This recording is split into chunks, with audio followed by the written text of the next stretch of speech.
My name's Ed Piskor. I'm Jim Rugg. And what would Cartoonist Kayfabe be without a Rob Liefeld episode? But first, a little business. Octobriana, 1976. In stores right now, the world's first blacklight comic, the Russian underground superhero. Available now wherever you get your comics, but selling well. So if you want to add this fluorescent, one-of-a-kind comic to your collection, do it as soon as it comes across your path. And if you want to know how I made this, there's a process zine available at jimrugg.com. 350 pages of every draft and every secret that went into releasing this. Patreon.com/EdPiskor. I'm serializing my Red Room comic strips up there. It's going to see a paper edition, probably a monthly comic come 2021, but the early adopters can subscribe to the Patreon. $3 gets you the archive.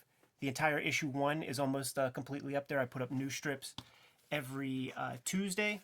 And they're in a high enough resolution that you could print out your own bootlegs. Look at that, man, cutting the ear off. Little Reservoir Dogs. Task at hand today, the Rob Liefeld guest appearance in Uncanny X-Men in June 1989. Jim, this is my first Rob Liefeld comic. It's probably a lot of people's first Rob Liefeld comics. Look at this, man. We ain't faking the funk either. This is off the racks at the Shop and Save, man. We didn't hit the comic shop up for our copies. Look at those characters, too. Colossus, big as a truck. Well, what this is, man, like this is following, in issue 244, first appearance of Jubilee. The girls, this is the Australian team. Gotcha. This is the era that we grew up with, man. In issue 244, that was the girls' issue, and they went off. Gateway spun a little warp. They went off to go shopping in Los Angeles mall. Jubilee shows up, sneaks back with them. The girls are getting new clothes, getting new makeup. That dude from Dirty Dancing is in his Chippendale Saturday Night Live outfit, dancing around for them. So we got to have the boy. This is the boys' issue. Story title: Men. This feels like such a parody in every possible way, shape, and form. Like you have no idea what Rob Liefeld's career is going to be beyond this point. Looking back on it now with perspective, this feels like just a parody issue. Like, it's crazy. Even the cover, be ashamed if something bad happens to my nice new jacket. Like, it doesn't even... It's funny. It feels like this is... knowing X-Men around this time, it feels like this is a refiguring out direction or something, Like, there's some weird issues that happen in these 240s. We're coming off of Inferno. The Madeline Pryor clone... weird stuff with the zombie mailboxes and all of that shit. So it is, man. It's a retooling. Got Rob Liefeld, and he's throwing mad homages, man, to his friend Uncle Todd, because Rob is one of the L boys, and Todd was doing the Invasion series. Did 100 pages a month when he was working on this. It was Invasion. 2 issues of Spider-Man would come out that month, and an issue of Hulk. Unbelievable. But you see, these kind of alien characters with their tunics, and even this guy is going to make an appearance in the X-Men comic. It's a great pull. I would not have made that connection, and it's so cool to see it next to each other there. There's a couple more, man. When we get to this, super ambitious, probably the most ambitious 2-page splash that Rob Liefeld ever drew this side of the Chapel Suicide head wound 2-pager. This is amazing. This is spot the Star Wars, aliens, Star Trek, any kind of sci-fi characters you can in this background. It's loaded for sure, man. Even some Fraggle Rock looking HR Puffin stuff dudes, Alf, and I see from Thanagar himself, man, Hawkman. Of which Rob will reinvigorate in about 30 years. I feel like the giant Yoda is also planting seeds for people to think of Baby Yoda in the future. So let's make the 6'2" version. Gotta love his E.T. making an appearance there in front of the Xenomorph. Yeah, see, there goes that guy. These are a lot of Rob's kind of own inventions, and I think they're pretty cool. And I'm glad that the color separators kind of did some work on that. Yeah, I feel like there should be fourth world characters sneaking around back there. Wouldn't that be perfect? All colorful and everything? For sure. This issue is definitely just kind of a romp, man, but it's still Jim Shooter era, so when we get to the Australia page, you got to give your intros to all the characters, man. No better way to get your intro out of the way all in one page. And of course, Wolverine is the mysterious character. You're not going to learn anything about him. He's also a stalker. We should say Dan Green inking this, who was the longtime Mark Silvestri inker on Uncanny X-Men. I like Dan Green and his style a lot, and so you see little shades of that, little overlaps stylistically to the Mark Silvestri issues. For sure, man. And Dan Green did work on the JRJR stuff as well, both tenures. This shading, as well as the Cable miniseries. Oh, we'll be putting that. I pulled that for future future episodes. The shading on the Wolverine eyes, man, that's something that like I drew a long time afterwards. Me too, and that's one of those bad habit things where like you can do that shading and it's just like splayed lines coming out of a little bit of a dark spot, and it does not help you learn structure or like any anatomy stuff. It is a good mask, a shortcut. When in doubt, black it out. So this is the boys issue, and the idea is that what's good for the goose is good for the gander, and the fellas are going to go out on the town, man. I guess Colossus is stuck in a metal form, so Dazzler is like caking on some pancake batter to try to make him look a little bit more inconspicuous. It really is a weird time for X-Men. Yeah, and just coupled with like what Rob's doing here, like who knows what the plot looked like. I'm sure it's very loose, because there are like weird things here, like when Storm shows up and they're talking about like her astral form. I don't know if that was supposed to be some kind of astral form when he drew it. Just Claremont's like, but we just drew, we just established that she's like in Tasmania. What's she doing right here? I would have been curious when we talked to Chris Claremont about like how out of control things got. Say you're coming off Inferno crossover where you're writing several of these titles. Then you're doing like bi-weekly X-Men mixing in with that stuff, but also having to stay within continuity, juggling a couple of artists. Like I bet it was nuts. Just organizing just the meeting of the deadlines and what to do when. And I think it shows up. Like it feels like this is the period where there are just way too many threads in the air. Right. It's chaotic. It's like 5 issues in a row that are nothing but like subplots of the weird Colossus stuck in metal form, and you know what I mean. This was the period I started reading, so like I kind of loved it, but it was very directionless, or it was every character's just running in their own direction. It was just chaos. It really felt like it had come apart and just like after an explosion, and all the parts were everywhere. When check this out, man. The name of the bar, Mundan's. Ah, nice. Little Grimjack reference. Yes. Why is the coloring?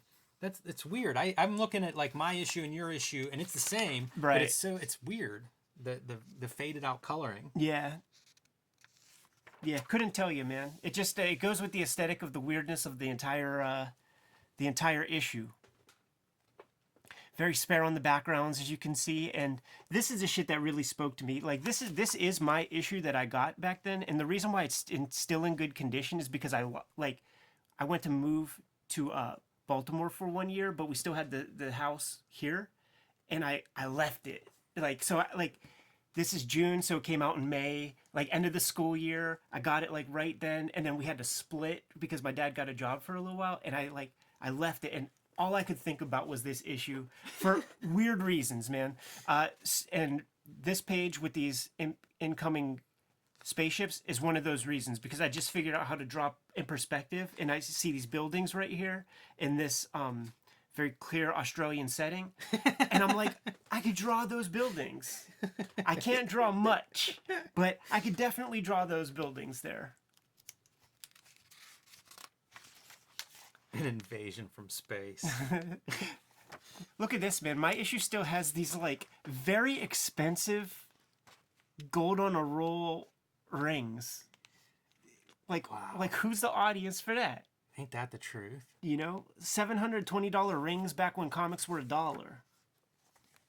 Right? Yeah, that's the most peculiar ad to be in the middle of a comic. Mine does not have that. And what is an Australian setting in a comic if you don't have one of two things: a dingo eating a baby reference or a shrimp on the Barbie reference. Terrible. Just talk about lowest common denominator. Yeah. What do you think, like, when this design is fucking cool? I'm with this. It has a Jim Henson quality, but still has Rob Liefeld chops to it. That feels like within the universe of the aliens you showed us in Alliance. The McFarlane, there's two McFarlane characters, and you know, because you have your ring blocking it, like, I mean, this is your invasion page, or spread. You know, like, you're getting it on both sides. Right. Yeah. Look at that little dot on the head thing. Yeah, I do. I like that character. It's a good looking character. You think a young Rob Liefeld, 1989, he does this comic, and then what do you think the royalties are on a X-Men comic at this point, man? Yeah. He talks about, you know, like needing to be successful as a cartoonist for his family. I bet this was a good month. Yeah. The return on this issue was very clear he was going in the right direction, I bet. And amazing that, like, you know, he did the Hawk and Dove stuff. I don't know where the What If issue, like, it comes out the same year, but I don't know what comes before. Yeah, I was trying to figure that part out. It's a little bit harder to figure that out. You know, I mean, sometimes these stories will sit in an editor's desk for a period of time or whatever the schedule is. Yeah. So it's hard to tell the exact order of all this, but like, all of it's pretty impressive. You know, like, he hits quick stylistically. He's there and he's doing a bunch of different comics. Meanwhile, it's a very fast rise. Huge. Page 24, we have a page out of a DC comic at the Daily Planet. Clark Kent, Perry White, Jimmy Olsen. Wow. Right? Yeah. And then the very next page, I mean, it could be just an invasion page. Yeah, I mean, that's a Todd McFarlane layout, even the character profile with all the panels then in the back of his head. For sure. I really like the Dan Green inking on those teeth, man. That big bullet he's slinging, that Winsor Newton #2. I was a big fan of his. It's a very different approach to, like, the Scott Williams pen nib inking style. And then this page here, page 26, is like a Art Adams long shot page when he was putting in those 16 panel pages. Yeah, this is probably when the Image guys are learning, like, not 10 panel pages, 1 panel pages. Yeah. As you could have bet, the men of the X-Men, they win. Can't even hardly tell. I feel like I missed like 2 issues or something in this story. And come home. You know, the ladies of the team, a little bit salty. Wolverine kisses Storm and doesn't ask. Yeah, what is going on? And then the final page, you got to get some blood in there. The final page is like quintessential Claremont, where it's just like cut to another completely separate thread. Introduce Celine.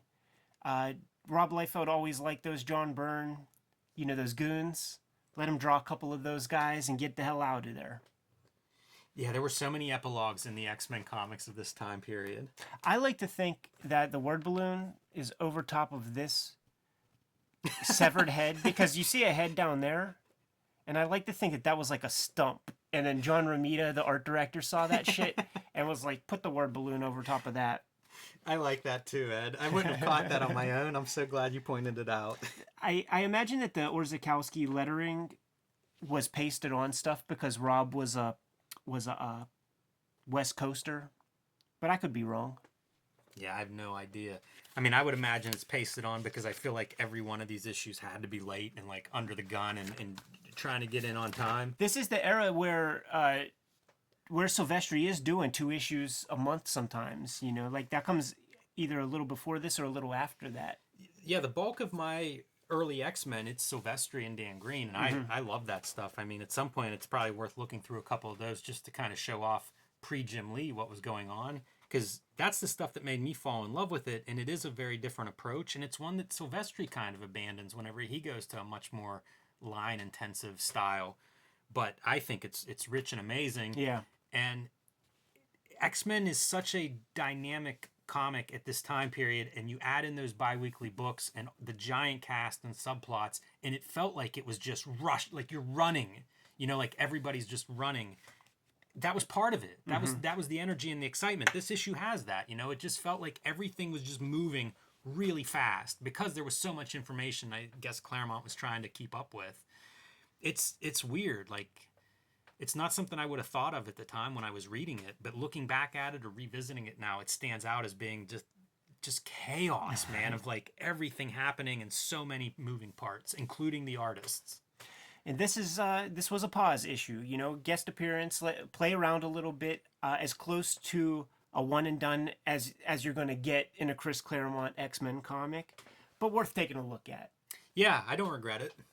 Kayfabers, like, follow, subscribe to the YouTube channel, hit the bell. We'll notify you when the next videos are available. Octobriana's in shops now, but it's selling out quick, so get it while it's hot. Patreon.com/EdPiskor for the Red Room comic strips. $3 get you the archive, and all of those links are in the description below this video. You can subscribe to the Cartoonist Kayfabe e-newsletter at the links below this video. You can find Cartoonist Kayfabe t-shirts and merchandise at the links below this video. All right, Jim, let's get out of here, man. Give them the marching orders, dude. Read more comics.